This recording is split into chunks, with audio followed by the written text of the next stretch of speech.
Today we're going to talk about the January launch kit and the cabinet lock components that are contained within that kit. To my left, we have the original demonstration cabinet. To the right are all the various components that you'll receive in the sales kit this January. As we look forward, cabinet lock, we want to continue to drive home the message of continuous improvement and increase sales of the retail customer through efficiencies of the store associate while using the cabinet lock program and the IR2 key platform. Looking back at 2012, we obviously launched the universal lock.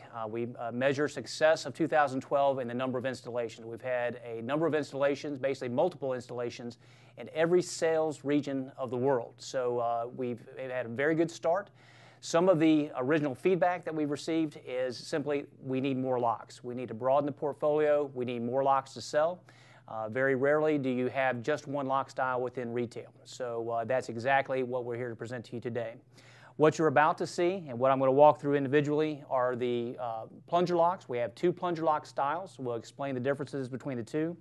The cam lock, we actually have two cam locks in the set. One will be installed on your demonstration cabinet. The other will be used as part of the fitting kit going forward when you work with shop fitters or when you work directly with retailers. And at the very end, we'll talk very briefly about an addition or an expansion of the key platform with our IR2 sounder key, and we'll go into detail. As we move forward, we'll look back at the existing cabinetry. Everybody's very familiar with the universal lock and the style of cabinet, the fact that you have bypass panels. The plunger, we have two new plunger styles. One is the plunger 2. The other is the plunger 3. And you'll notice that they're mounted differently. One is mounted on a metal frame. The other is mounted on a simulated glass frame. Okay. In an actual application, this frame may be around the entire door. It may be very specifically at the bottom of the cabinet itself. And what this does, it provides you options. It provides the shop fitter options when they're applying it to different styles of bypass doors. So the metal framing, again, would be mounted at the bottom. The lock would go into a very specific hole dimension, basically a 22 millimeter hole dimension that it would mount into. So a little bit less flexible when doing a retrofit, but a little bit more fit for purpose when doing an original design. So that'll be some of the functionality. Both of these locks operate in a very similar fashion. I'll use the original fully activated IR2 key.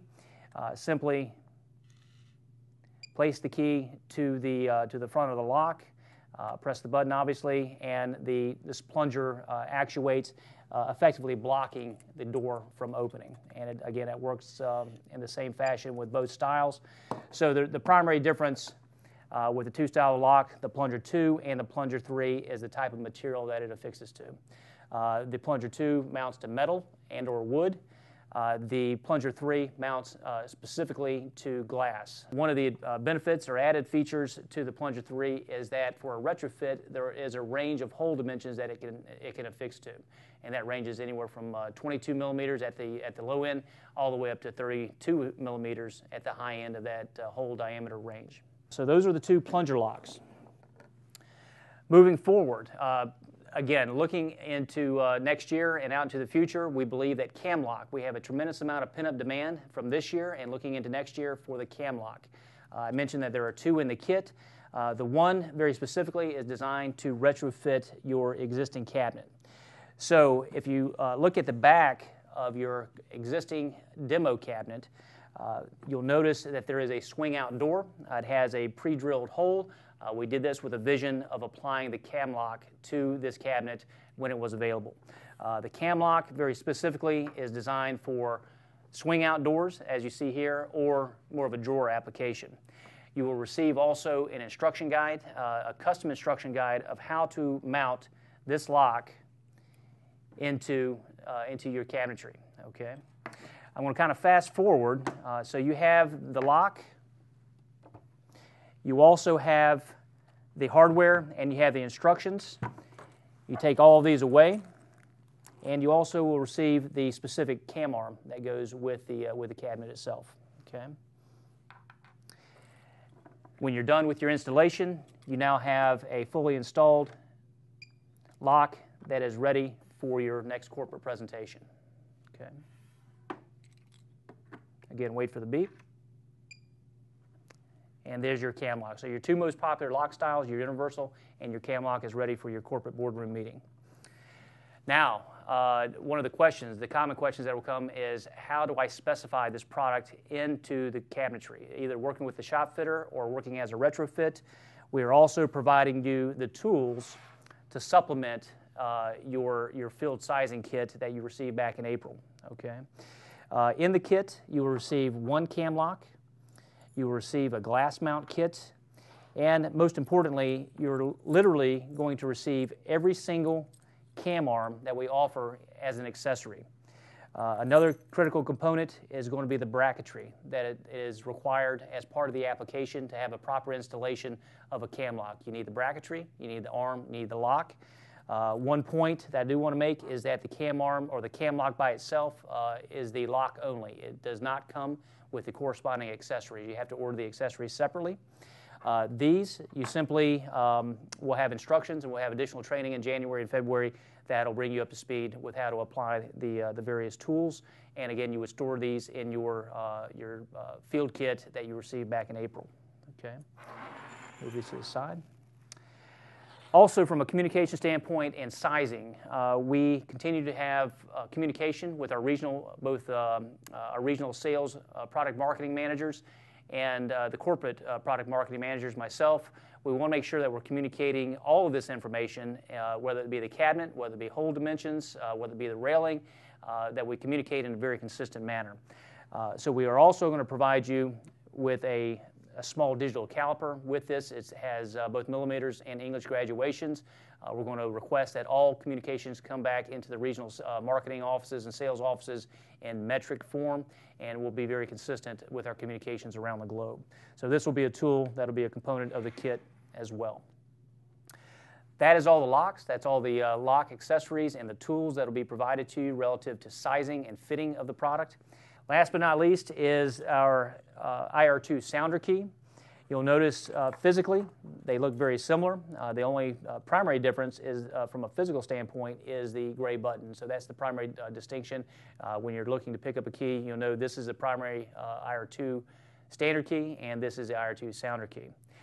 We did have requests during our installations, our successful installations this past year, that management wanted their store associates to be reminded to put to relock the locks themselves. And so with that, we have expanded on the IR2 key platform to provide a sounder or a reminder key to the store associate.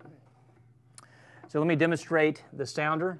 The two primary differences between the original key and the sounder key is the fact that the sounder key provides 120 seconds of a reminder or a repetitive sound to the associate to lock the original lock.